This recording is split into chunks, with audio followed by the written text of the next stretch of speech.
Terra's Story, Chapter 21. The rustle in the squad room fell quiet. Yeah, right? Pretty sophisticated, Cap continued. Plus Haroldson found some email addresses that he and James are tracking that could lead us to some of the other names on Handy's suspect list. However, he held up his hand for quiet, since the room had filled with chatter. We've had a pushback. A hush fell. I got another message on my, not-so-secret-now burner phone. It says, "There are other birds in the flock. Fly away," which I interpret to mean other drones, probably a backup control center other than the two guys we got. And a real smart-ass attitude from their point people. Feels pretty personal as well. My gut tells me we're working with someone who knows the department. Or at least me, personally. Money is the primary motive, of course, but this smacks of vendetta too and power struggle. Our first priority still has to be getting public systems operational again, but Joan Allison says she's good for a few more hours. I need you, Kano and Grimm, in my office. We've got a trip down memory lane to see if we get a hit on who we're dealing with here. They all clustered around the coffee table in a rough circle. Brian and Joni on the sofa, Terra and Cap each in one of the overstuffed side chairs. Cap leaned forward. We need some shortcuts here, so I'm going to ask you guys to do some of your magic stuff to see if we can get a lead on who the hell is behind this and how we can get to them quicker. You in?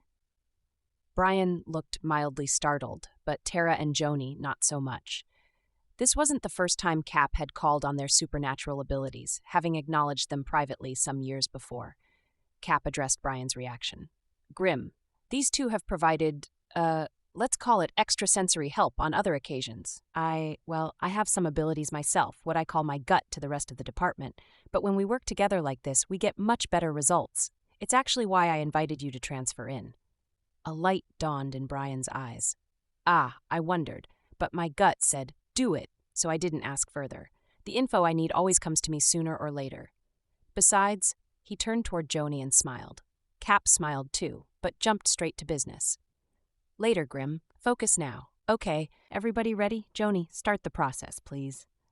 Joan had already placed a candle in the middle of the coffee table. Now she rose, walked over and flipped off the lights, returned and lit the candle, then settled back onto the sofa. Now, deep breath in, she inhaled and the others inhaled too, and out. Everyone exhaled. Again, eyes closed, breathing together. As their breathing fell into a rhythmic, unified pattern, the energy in the center of the circle settled into cohesion, a steady, stable platform. Eyes open, what do you see? In the centered silence within the circle, the faint noises from outside seemed like another universe. Lights danced around the flickering candle in the space above the coffee table. Images flashed past as Terra, Joan, and Cap called forth memories of work over their years together. Brian watched, learning more in these timeless minutes than if he had studied case files for hours. At one point, Terra gasped, a sound that seemed to push some kind of etheric pause button because the flow of images stopped and a scene took shape. Cap? Joni, are you seeing what I'm seeing? The figure in the scene was a scarecrow of a man, his mass of long hair tangled and knotted down his back. The bush of his eyebrows partially hid the slits of red eyes, filled with hate. As they watched, he became aware of them. He hissed like an angry viper and rose from the bunk in the cell where he'd been sitting and stretched out a bony finger with a long, pointed nail. You. The word sounded oddly like a louder hiss. He pointed at Terra, then Joan, and finally Cap. You will pay. Then he cackled and sat back down on the cell bunk, pulled his knees up, and coiled into himself, still cackling. When he lowered his head to his knees, all they could see was the stream of malicious energy from those hate-filled red eyes. Who the hell is that? Brian exclaimed. You've heard of Mad Marius? Joan replied when she resumed breathing again. Not sure I have, Brian replied. I think I would remember. You have heard of energy vampires? Terra interjected. When he assented, she continued. It's been years now, 7 or 8, right, Cap, since he's been in the pen?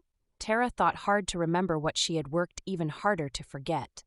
When she looked over at Cap, she saw the haunted look she hadn't seen in an equally long time.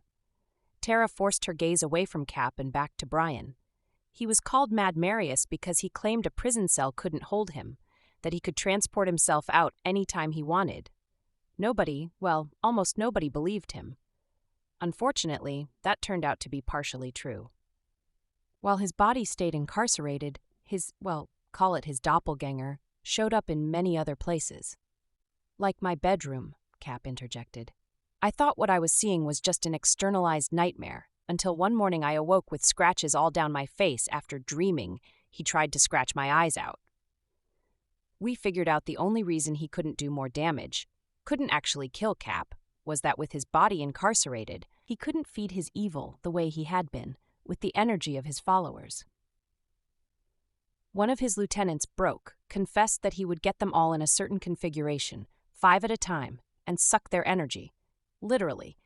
He had some kind of hollow staff he used, and when he did, the victim would lose enough life force to collapse on the ground.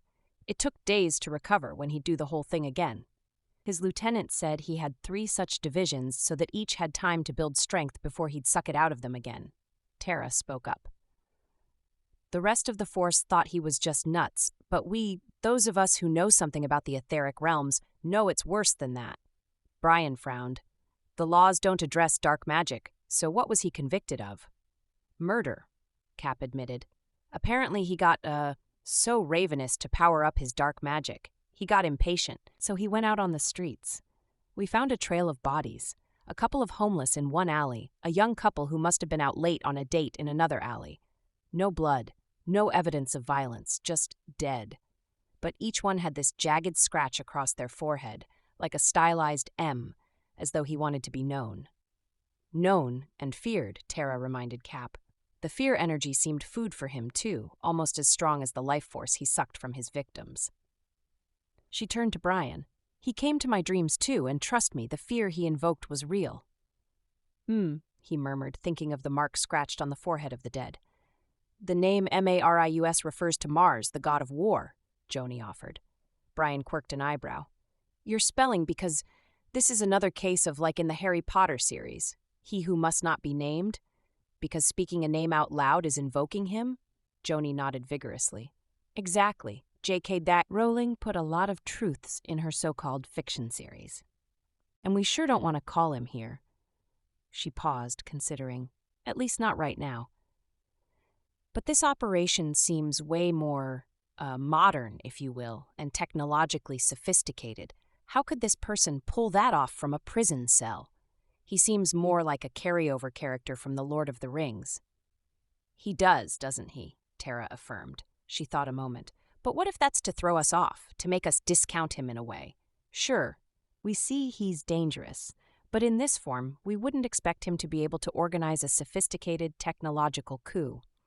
If we can change our physicality into another form, probably he can, too. They all looked at each other, stunned. What form would serve him best? Wondered Joni out loud. Different ones at different times, maybe? I remember feeling something odd about that too pale dude, that ghostly geek who came with the flabby guy to retrieve the drone.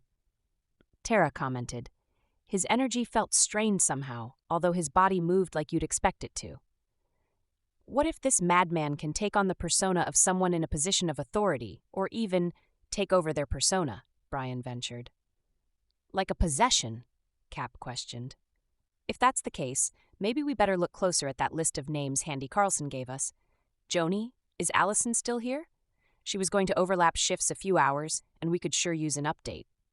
Without waiting for her answer, Cap reached over to press the buzzer on his intercom. Mandy, please ask Allison to come to my office. Thanks. The door to his office opened almost before Cap had time to straighten. Wow, that was fast, Allison. I was almost here, Cap, on my way because I found something. She had clearly been in a hurry because she was breathing fast. This Doc, he's a contractor employed at Mugbook for so long, they think of him as one of theirs. He's called Doc because there have been a couple of situations where somebody got sick suddenly. Nobody knows why, not even the sick person, and he seemed to lay hands on them and, heal them. Huh? Was the dominant sound in a suddenly quiet room. That makes sense, actually, Joni reflected. If you know how to take energy, you also know how to give it. But why? Her voice tapered off with the question unanswered. Well, there's more, Allison continued. HR had his file flagged because there had been complaints of frightening, erratic behavior when he got angry. He backed one research assistant into a corner and had her so terrorized that she refused to be in the same room with him again. Research assistant? What kind of research, Allison? Cap inquired. They were working on algorithms to see how much effect reinforcing users' thoughts had in manipulating group energy. Building up the intensity of group memes, that sort of thing, Allison explained. Supposedly at first it was to see if the right kind of bombardment would get users to buy advertisers' products. Then, during the election, it became about whether they could influence voting patterns.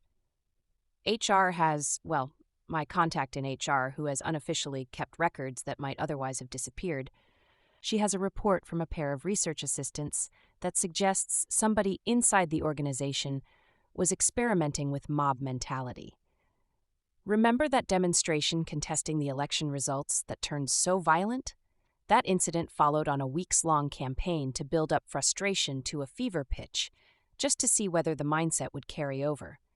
These two assistants had targeted a few users based on their posts and incited them further.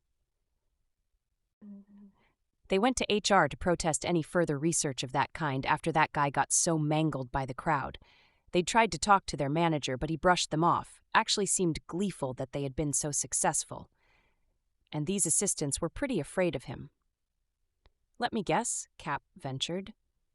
We're talking about this Doc again? Bingo, Allison confirmed, and he hasn't been seen in over a week. Not since right before the power went down. Well, the evidence builds. I just wish it were more substantial and less circumstantial, Cap complained. But we're getting an idea of what we're dealing with, right, Cap? Brian reminded him. That counts for something, Terra added. And the good news is that because we can comprehend the ways he's working, and we can do the same things, we can create a strategy. No, we pretty much have to let things unfold, Cap interrupted. It's moving too fast to try to get ahead of him. We'll do better to keep figuring out who the players are and watch for the pattern. Speaking of which, the loud ping of Cap's burner phone had signaled a new text message. He grimaced as he read it. Congratulations, sports fans. You're at least in the game now, but that doesn't change a thing. Gallagher, you better make sure that 12 mil is being prepared for one of my birds to sweep in and snatch, or that power plant will go boom! And this whole city is toast. Charred. Toast. Ha ha ha ha ha, Joni started. When was the last time your office was swept for bugs, Cap? She jumped up. I'm going to get ricin in here right this damn minute. Good idea, Joni, Cap admitted, drooping with weariness again. But I have a sinking feeling that this eavesdropping is telepathic. He heaved a huge sigh. His phone pinged again. He glanced at it and cursed. I am everywhere at once. You don't stand a chance. Ha ha ha ha ha. M,